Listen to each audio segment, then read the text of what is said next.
السلام عليكم ورحمة الله وبركاته. الحمد لله والصلاة والسلام على رسول الله. أعوذ بالله من الشيطان الرجيم. بسم الله الرحمن الرحيم. إنما يتقبل الله من المتقين.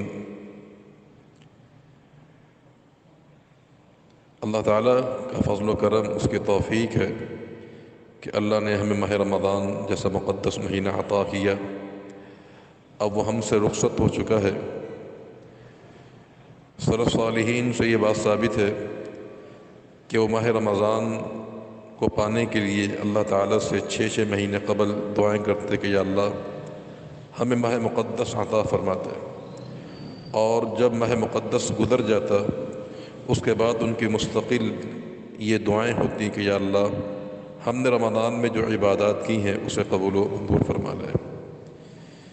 چونکہ نیک عمل کرنے کی توفیق یہ اللہ تعالیٰ کی نعمت ہے، لیکن اس نعمت سے ایک بڑی نعمت یہ ہے کہ اللہ تعالیٰ ان اعمال صالحہ کو اپنے بارگاہ الہی میں قبول و منظور فرمائے. اصل چیز عمل کی قبولیت ہے. اسی لیے علی رضی اللہ تعالی عنہ فرمایا کرتے تھے، الیوم یوم عید من قبل صیامہ و قیامہ. عید اس انسان کی ہوتی ہے جس کے روزے قبول ہوں اور جس کی تراویح کی نماز قبول ہو جائے، اور من غفر ذنبہ، جس کے گناہ معاف کر دیے جائے، جس کی کوشش کا بدلہ اس کو دے دیا جائے، اس کی عید ہوا کرتی ہے. سیدنا عبداللہ بن مسعود رضی اللہ تعالی عنہ بیان فرماتے ہیں، لأن اکون عالم ان اللہ تقبل من العمل. اگر مجھے یہ بات معلوم ہو جائے کہ اللہ نے میرا عمل قبول فرما لیا ہے تو فرمایا کہ یہ زمین بھر کے سونا خرچ کرنے سے زیادہ بہتر ہے. تو ہمارا عمل کیسے قبول ہو، اس کی کیا نشانیاں ہیں؟ چند نشانیاں ہم آپ کو بیان کرتے ہیں کہ جس سے ہم یہ اندازہ لگا سکتے ہیں کہ ہمارے اعمال اللہ کی بارگاہ میں قبول ہوئے یا نہیں ہوئے. نمبر 1، پہلی نشانی یہ ہے کہ انسان رمضان کے بعد مستقل نیک کام شروع کر دے. نیکی کرنے کے بعد دوبارہ انسان مستقل نیکی شروع کر دے. یہ علامت ہے، یہ پہچان ہے کہ ہمارے رمضان کے روزے اللہ تعالیٰ کی بارگاہ میں قبول ہو گئے. جیسے کہ علامہ ابن رجب رحمۃ اللہ علیہ فرماتے ہیں کہ رمضان گزرنے کے بعد شوال کے 6 روزے رکھنے والا انسان، یہ دلیل ہے کہ اس کے رمضان کے اعمال اللہ کی بارگاہ میں قبول ہو گئے ہیں. رسول اللہ صلی اللہ علیہ وسلم کا فرمان بھی ہے کہ اذا تقبل اللہ عمل عبد، جب اللہ کسی بندے کا عمل قبول فرما لیتا ہے تو وفقہ بعمل صالح بعد، تو اللہ اس کے بعد بھی انسان کو مزید نیک عمل کی توفیق دیتا رہتا ہے.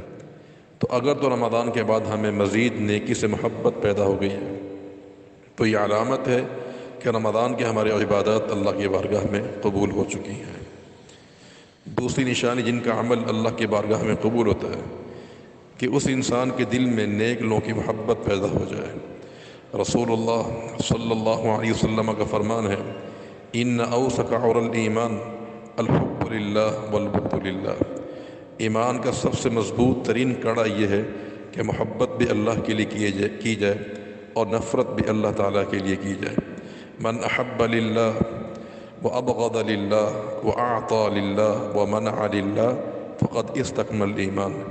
جس نے محبت کی اللہ تعالیٰ کے لیے، نفرت کی اللہ تعالیٰ کے لیے، دیا تو اللہ تعالیٰ کے لیے، نہ دیا تو بھی اللہ تعالیٰ کے لیے، ایسے انسان کا ایمان مکمل ہو جاتا ہے.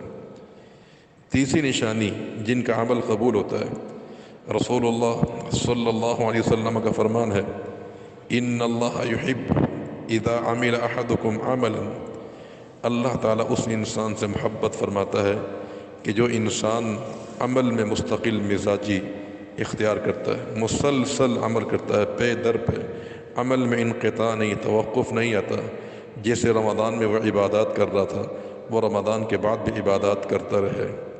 اگر رمضان کے جانے کے بعد ہماری وہی عادت ہے قرآن پڑھنے کی، ذکر کرنے کی، نوافل ادا کرنے کی، یہ رمضان کے بعد بھی اگر یہ عادت ہماری جاری ہے، بھلے معمولی ہی کیوں نہ ہو، یہ علامت ہے کہ ہمارے رمضان کے اعمال اللہ کی بارگاہ میں قبول ہو چکے ہیں. اور ایک چوتھی علامت یہ بھی ہے کہ رمضان کے گزرنے کے بعد انسان دعائیں کرے اللہ تعالیٰ سے کہ یا اللہ رمضان کی نیکیاں قبول فرما لے، جیسا کہ سیدنا ابراہیم علیہ السلام نے جب خانہ کعبہ تعمیر کیا تو دعائیں کی، ربنا تقبل منا انک انت السمیع العلیم۔ تو یہ وہ علامات ہیں جس سے ہم اندازہ لگا سکتے ہیں کہ اللہ تعالیٰ نے ہماری عبادات کو قبول و منظور فرما لیا ہے۔ اللہ تعالیٰ سے ہم دعا گو ہیں، اللہ تعالیٰ رمضان کی جو ٹوٹی پھوٹی عبادات ہیں اسے قبول و منظور فرما کر اخروی نجات کا ذریعہ بنا دے۔ اللہ ہمارے رمضان کے قیام، سیام اور تلاوت قرآن کو قبول فرما لے، اور پوری زندگی اللہ تعالیٰ ہمیں نیک عمل کی توفیق دے، کیونکہ عمل میں انقطاع نہیں ہے۔ جب تک انسان زندہ ہے، اس میں سانس باقی ہے، اسے عبادات کرنی پڑے گی۔ قرآن مجید میں اللہ تعالیٰ کا ارشاد ہے، وَاعْبُدْ رَبَّكَ حَتَّى يَأْتِيَكَ الْيَقِينُ۔ آپ اس وقت تک اللہ تعالیٰ کی عبادات کریں جب تک آپ کو موت نہ آ جائے۔ تو انسان کے عمل کا انقطاع جو ہے اس کے موت تک ہوتا ہے۔ السلام علیکم ورحمۃ اللہ وبرکاتہ۔